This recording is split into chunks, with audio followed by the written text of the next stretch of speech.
Ulangan 3 ayat 1 sampai 29, demikian firman Tuhan.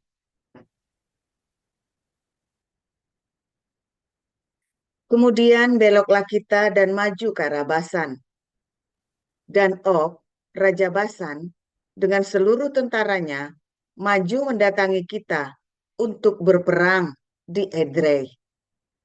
Tetapi Tuhan berfirman kepadaku, janganlah takut kepadanya, sebab aku menyerahkan dia ke dalam tanganmu beserta seluruh tentaranya dan negerinya, dan diperlakukanlah dia seperti yang kau lakukan terhadap Sihon, raja orang Amori, yang diam di Hesibon. Dan Tuhan Allah kita menyerahkan juga Og, Raja Basan, beserta seluruh tentaranya ke dalam tangan kita, dan kita mengalahkan dia, sehingga tidak seorang pun luput. Pada waktu itu, kita merebut segala kotanya. Tidak ada kota yang tidak kita rampas daripada mereka. 60 kota, seluruh wilayah Argo, kerajaan Og di Basan. Semuanya itu adalah kota berkubu, dengan tembok yang tinggi-tinggi, dengan pintu-pintu gerbang dan palang-palangnya. Lain daripada itu, sangat banyak kota yang tidak berkubu. Kita menumpas seluruh penduduknya, seperti yang kita lakukan terhadap Sihon, Raja Hesibon, dengan menumpas penduduk setiap kota, laki-laki, perempuan, dan anak-anak. Tetapi segala hewan dan jarahan dari kota-kota itu kita rampas bagi kita sendiri. Jadi, pada waktu itu, dari tangan kedua raja orang Amori itu, kita merampas negeri yang di seberang sungai Yordan, mulai dari sungai Arnon sampai gunung Hermon. Orang Sidon menyebut Hermon itu Sirion, dan orang Amori menyebutnya Senir. Segala kota di dataran tinggi, seluruh Gilead, dan seluruh Basan, sampai Silka dan Edrei, kota-kota kerajaan Og di Basan. Hanya Og, Raja Basan, yang tinggal hidup dari sisa-sisa orang Refaim.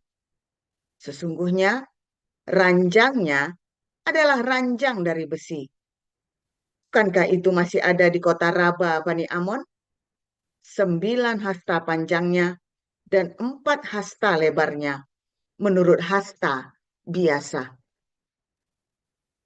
Adapun negeri itu telah kita duduki pada waktu itu, mulai dari Aroer yang di tepi sungai Arnon, beserta setengah dari pegunungan Gilead dengan kota-kotanya, aku berikan kepada orang Ruben dan orang Gad. Dan yang masih tinggal dari Gilead beserta seluruh Basan, kerajaan Og, yakni seluruh wilayah Argob, aku berikan kepada suku Manasye, dan setengah itu, seluruh Basan ini disebut negeri orang Refaim. Yair, anak Manasye, mengambil seluruh wilayah Argob sampai daerah orang Gesur dan orang Maka, dan menamai daerah itu, yakni Basan, menurut namanya sendiri, Hawot Yair, sampai sekarang. Kepala Makir kuberikan Gilead. Kepada orang Ruben dan kepada orang Gad, kuberikan sebagian dari Gilead, sebelah sini sampai sungai Arnon, yakni setengah dari sungai itu dengan daerah pinggirnya, dan sebelah sana sampai sungai Yabok, batas daerah Bani Amon. Selanjutnya, Araba Yordan dan sungai Yordan dengan daerah pinggirnya, mulai dari Kineret sampai ke Laut Araba, laut, yakni Laut Asin, di kaki lereng Gunung Pisgah ke arah timur. Pada waktu itu, aku memerintahkan kepadamu demikian. Tuhan Allahmu telah memberikan negeri ini kepadamu untuk dimiliki. Namun kamu, yakni semua orang yang gagah perkasa, harus menyeberang dengan bersenjata di depan saudara-saudaramu, orang Israel. Hanya istri dan anak-anakmu serta ternak-ternakmu. Aku tahu ada banyak ternak padamu. Boleh tinggal di kota-kota yang telah kuberikan kepadamu, sampai Tuhan mengaruniakan keamanan kepada saudara-saudaramu seperti kepadamu.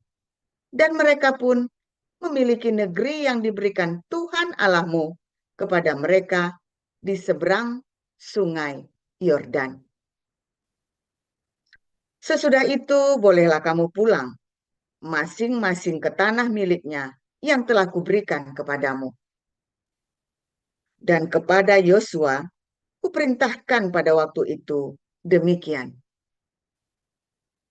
Matamu sendirilah yang melihat segala yang dilakukan Tuhan Allahmu terhadap kedua raja itu. Demikianlah akan dilakukan Tuhan terhadap segala kerajaan kemana engkau pergi. Janganlah takut kepada mereka, sebab Tuhan Allahmu, dialah yang berperang untukmu. Juga pada waktu itu, aku mohon kasih karunia daripada Tuhan. Demikian. Ya Tuhan Allah, Engkau telah mulai memperlihatkan kepada hamba-Mu ini kebenaran-Mu dan tangan-Mu yang kuat. Sebab Allah manakah di langit dan di bumi yang dapat melakukan perbuatan perkasa seperti Engkau? Biarlah aku menyeberang dan melihat negeri yang baik yang di seberang sungai Yordan, tanah pegunungan yang baik itu, dan gunung Libanon. Tetapi Tuhan murka terhadap aku oleh karena kamu, dan tidaklah mendengarkan permohonanku. Tuhan berfirman kepadaku, cukup, jangan lagi bicarakan perkara itu dengan aku. Naiklah ke puncak gunung Pisga, dan layangkanlah pandangmu ke barat, ke utara, ke selatan, dan ke timur. Dan lihatlah baik-baik, sebab sungai Yordan ini tidak akan kau seberangi. Dan berilah perintah kepada Yosua, kuatkan dan teguhkanlah hatinya, sebab dialah yang akan menyeberang di depan bangsa ini, dan dialah yang akan memimpin mereka sampai mereka memiliki negeri yang akan kau lihat itu. Demikianlah kita tinggal di lembah di tentangan Bet Peor. Demikian.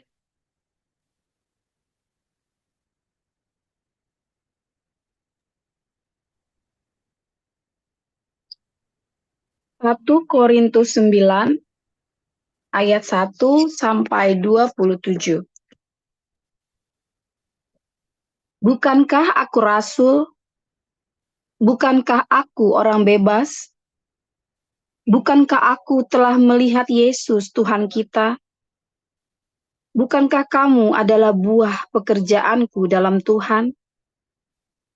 Sekalipun bagi orang lain, aku bukanlah rasul, tetapi bagi kamu, aku adalah rasul.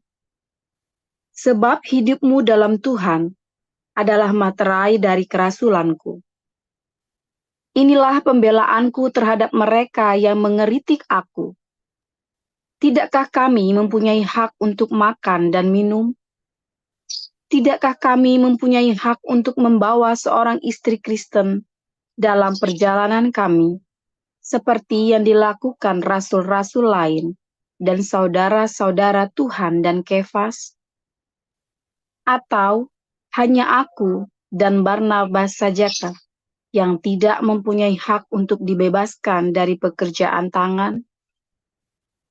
Siapakah yang pernah turut dalam peperangan atas biayanya sendiri? Siapakah yang menanami kebun anggur dan tidak memakan buahnya? Atau siapakah yang menggembalakan kawanan domba dan yang tidak minum susu domba itu? Apa yang kukatakan ini bukanlah hanya pikiran manusia saja. Bukankah hukum Taurat juga berkata-kata demikian? Sebab dalam hukum Musa ada tertulis, "Janganlah engkau memberangus mulut lembu yang sedang mengirik." Lembukah yang Allah perhatikan? Atau kitakah yang ia maksudkan? Ya, untuk kitalah hal ini ditulis, yaitu pembajak harus membajak dalam pengharapan, dan pengirik harus mengirik dalam pengharapan untuk memperoleh bagiannya. Jadi, jika kami telah menaburkan benih rohani bagi kamu, berlebih-lebihkah kalau kami menuai hasil duniawi daripada kamu? Kalau orang lain mempunyai hak untuk mengharapkan hal itu daripada kamu, bukankah kami mempunyai hak yang lebih besar? Tetapi kami tidak mempergunakan hak itu. Sebaliknya, kami menanggung segala sesuatu, supaya jangan kami mengadakan rintangan bagi pemberitaan Injil Kristus. Tidak tahukah kamu bahwa mereka yang melayani dalam tempat kudus mendapat penghidupannya dari tempat kudus itu, dan bahwa mereka yang melayani mezbah mendapat bagian mereka dari mezbah itu? Demikian pula Tuhan telah menetapkan bahwa mereka yang memberitakan Injil harus hidup dari pemberitaan Injil itu. Tetapi aku tidak pernah mempergunakan satu pun dari hak-hak itu. Aku tidak menulis semuanya ini, supaya aku pun diperlakukan juga demikian. Sebab aku lebih suka mati daripada. Sungguh, kemegahanku tidak dapat ditiadakan siapapun juga. Karena jika aku memberitakan Injil, aku tidak mempunyai alasan untuk memegahkan diri. Sebab itu adalah keharusan bagiku. Celakalah aku jika aku tidak memberitakan Injil. Kalau andai kata aku melakukannya menurut kehendakku sendiri, memang aku berhak menerima upah. Tetapi karena aku melakukannya bukan menurut kehendakku sendiri, pemberitaan itu adalah tugas penyelenggaraan yang ditanggungkan kepadaku. Kalau demikian, apakah upahku? Upahku ialah ini, bahwa aku boleh memberitakan Injil tanpa upah, dan bahwa aku tidak mempergunakan hakku sebagai pemberita Injil. Sungguh pun aku bebas terhadap semua orang. Aku menjadikan diriku hamba dari semua orang, supaya aku boleh memenangkan sebanyak mungkin orang. Demikianlah bagi orang Yahudi, aku menjadi seperti orang Yahudi, supaya aku memenangkan orang-orang Yahudi. Bagi orang-orang yang hidup di bawah hukum Taurat, aku menjadi seperti orang yang hidup di bawah hukum Taurat. Sekalipun aku sendiri tidak hidup di bawah hukum Taurat, supaya aku dapat memenangkan mereka yang hidup di bawah hukum Taurat. Bagi orang-orang yang tidak hidup di bawah hukum Taurat, aku menjadi seperti orang yang tidak hidup di bawah hukum Taurat. Sekalipun aku tidak hidup di luar hukum Allah, karena aku hidup di bawah hukum Kristus, supaya aku dapat memenangkan mereka yang tidak hidup di bawah hukum Taurat. Bagi orang-orang yang lemah, aku menjadi seperti orang yang lemah, supaya aku dapat menyelamatkan mereka yang lemah. Bagi semua orang, aku telah menjadi segala-galanya, supaya aku sedapat mungkin memenangkan beberapa orang di antara mereka. Segala sesuatu ini aku lakukan karena Injil, supaya aku mendapat bagian dalamnya. Tidak tahukah kamu bahwa dalam gelanggang pertandingan semua peserta turut berlari, tetapi bahwa hanya satu orang saja yang mendapat hadiah? Karena itu, larilah begitu rupa, sehingga kamu memperolehnya. Tiap-tiap orang yang turut mengambil bagian dalam pertandingan menguasai dirinya dalam segala hal. Mereka berbuat demikian untuk memperoleh suatu mahkota yang fana, tetapi kita untuk memperoleh suatu mahkota yang abadi.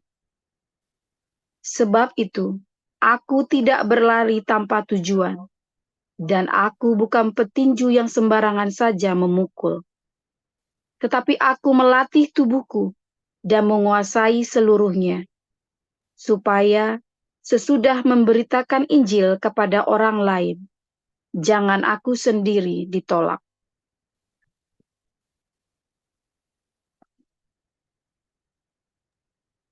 Terima kasih Bu Neriana dan Ibu Veronica.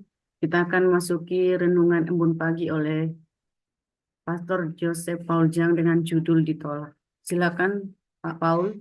Haleluya, firman Tuhan selalu baru setiap hari bagi kita semua yang menanti-nantikan Tuhan di dalam cinta kasih, dalam pengharapan, dengan iman yang teguh, supaya kita selalu berkenan kepada Tuhan. Karena tanpa iman, nggak mungkin orang berkenan kepada Tuhan. Tanpa pengharapanmu kepada Tuhan itu, ya hidup kita itu jadi ngambang ya, jadi nggak jelas arahnya, kan nggak ada harapan kepada Tuhan, harapan kita salah. Ya, saudara, setiap hari kita belajar firman Tuhan, belajar bagaimana rahasia kehidupan, supaya kita selalu berkemenangan, supaya kita selalu hidupnya selalu berkenan sama Tuhan ya, saudara. Tiap hari diajarin ya, caranya bagaimana. Nah, itu Anda lakukan apa enggak tuh saudara ya? Lakukan ya. Itu ada cara-cara, tips-tips kehidupan ya yang sudah saya rumuskan dengan praktis sekali ya. Kalau bilang mudah ya bukannya mudah, tapi bukannya ruwet ya. Kalau nggak mudah itu tergantung hatimu ikhlas apa enggak waktu mau melakukannya. Kalau hatimu ikhlas sukacita, maka ya mudah ya. Yang begitu susah kan karena kitanya nggak sukacita, kita masih kepengen kedagingan, masih kepengen yang nggak benar, tapi kita harus melakukan hal yang kudus. Nah itu bikin nggak enak tuh ya. Coba Anda lakukan ya setiap kali Anda mendengar ya hal-hal baru di dalam firman Tuhan, pasti Anda mendengar hal yang baru ya, entah mengapa Anda pasti mendapat yang baru yang Anda nggak pernah belajar dulu ya, mau di gereja lain atau di mana, Anda cuma tahunya di sini dan Anda senang kan dapat pengetahuan itu. Lakukan, jangan nggak dilakukan dengan setia. Tiba-tiba Anda sudah sampai ke tanah Kanaan, tiba-tiba Anda sudah di tanah perjanjian ya. Nah saudara, waktu di padang gurun itu wah terjadi banyak hal yang konyol-konyol ya, karena ketidaktaatan, karena ketidakpercayaan, karena apa namanya, nggak taat, nggak percaya, karena kita nggak tekun, nggak setia. Nah, maka terjadi yang konyol-konyol. Salah satunya yaitu tadi ya, akhirnya orang Israel dan Musa juga ditolak, nggak boleh masuk ke tanah perjanjian. Kenapa? Karena berkali-kali melakukan kesalahan yang sama, yaitu mengeluh, ya, sehingga dalam keluhanmu itu Anda meninggalkan percayamu kepada Tuhan. Ketika kita percaya, lalu isinya mengeluh, namanya nggak percaya. Bangun tidur, apa yang Anda ucapkan? Aduh, bangun lagi, aduh, hari ini bosen, aduh.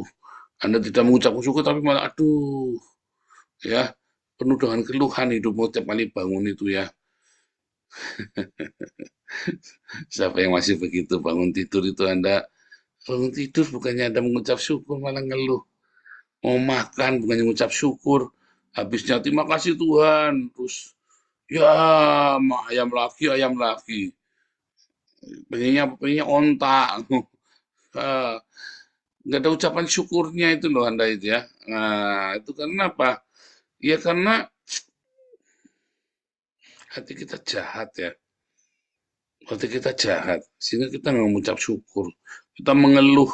Kita kepengen yang lebih baik. Bukannya mengucap syukur bahwa kita hari ini lebih baik daripada ya di waktu, di hari, atau di kejadian yang berbeda. Tapi tiap hari ada keberuntungan dari sorga. Tiap hari ada ucapan syukur. Makan walaupun cuma sama tahu tempe, Anda mengucap syukur. Walaupun cuma sekedarnya makan, ucapan syukur keluar dari mulut kita, dari hati kita. Bangun tidur kita mengucap syukur. Itu tandanya kita percaya, saudara. Tandanya kita percaya.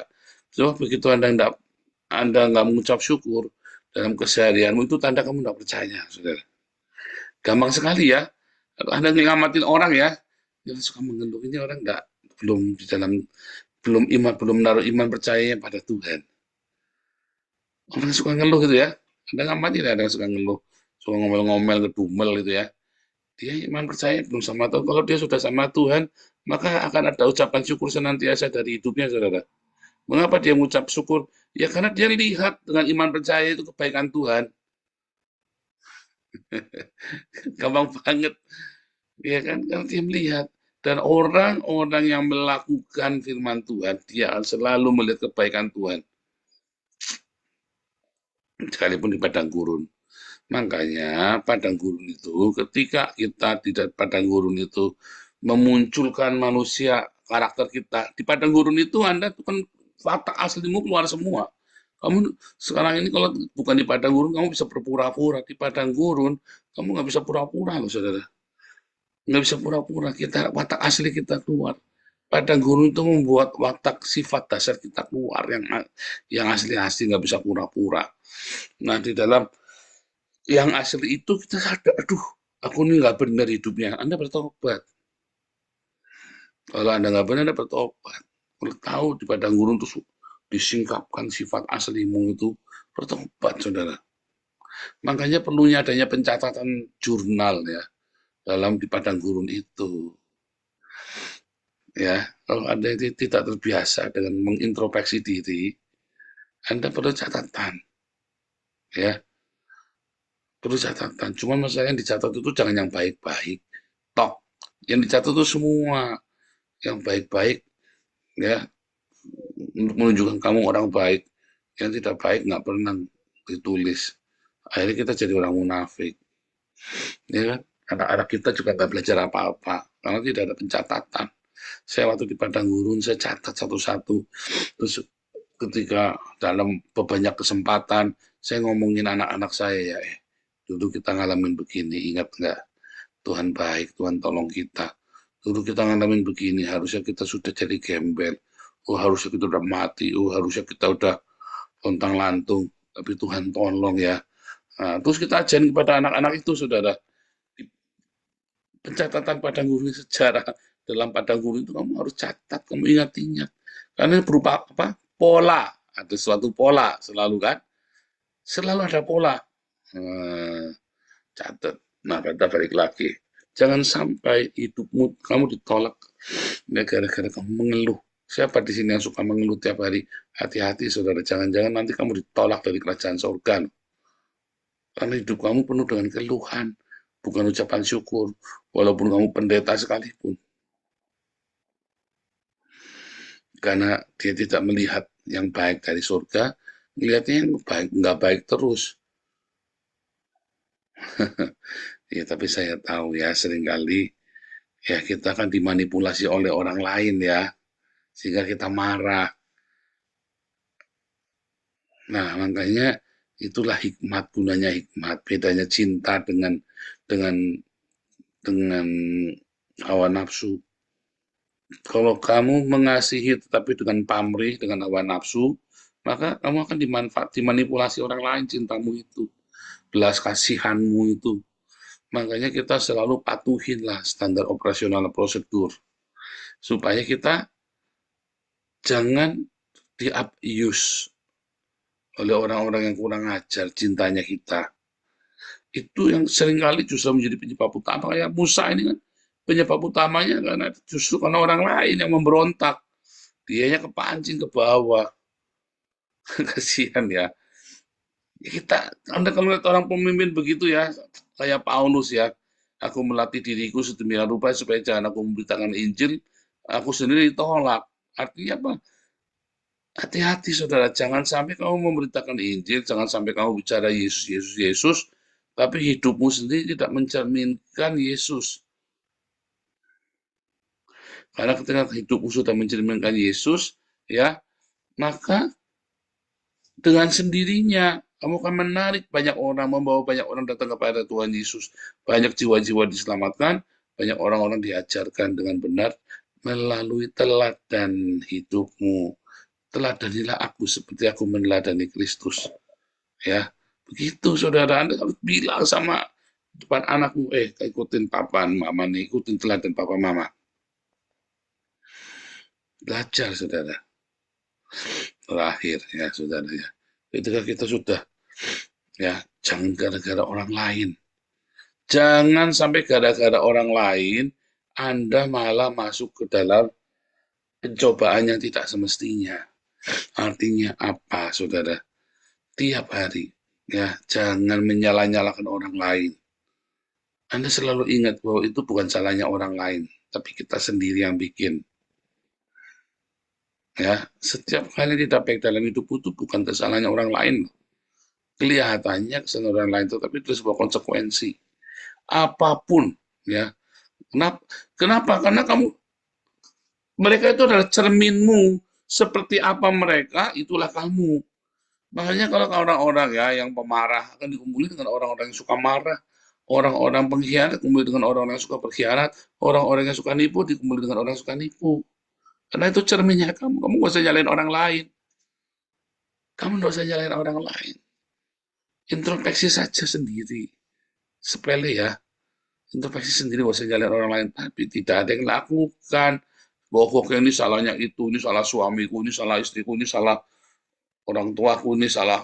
Selalu kamu menyalahkan orang lain. Ya, gara-gara orang lain kamu tidak masuk tanah perjanjian.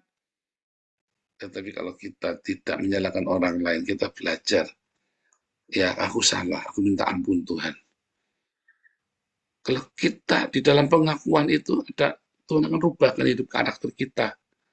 Tapi kalau kamu sendiri nyala-nyalain orang lain, tapi kamu sendiri tidak belajar introspeksi, ya, tidak belajar untuk mengerti itu adalah konsekuensi dari hidup kita. Maka kamu akan mengulangi lagi, atau kamu tidak mengulangi tapi hatimu pahit. Itulah yang dimau sama iblis. Itu ya. Makanya ya, di padang gurun itu kamu catat semua perjalanan hidupmu. Amatin satu persatu. Nikmatin janji Tuhan, iman pengharapanmu kepada Tuhan. Jangan mengeluh, jangan salahkan orang lain. Fokus sama Tuhan, jalanin. Kamu tiba-tiba sudah sampai tanah Kanaan. Tiba-tiba kamu sudah di tanah perjanjian. Ingat-ingat, tiap pagi kamu bangun mengucap syukur. Tiap kali mau makan kamu mengucap syukur.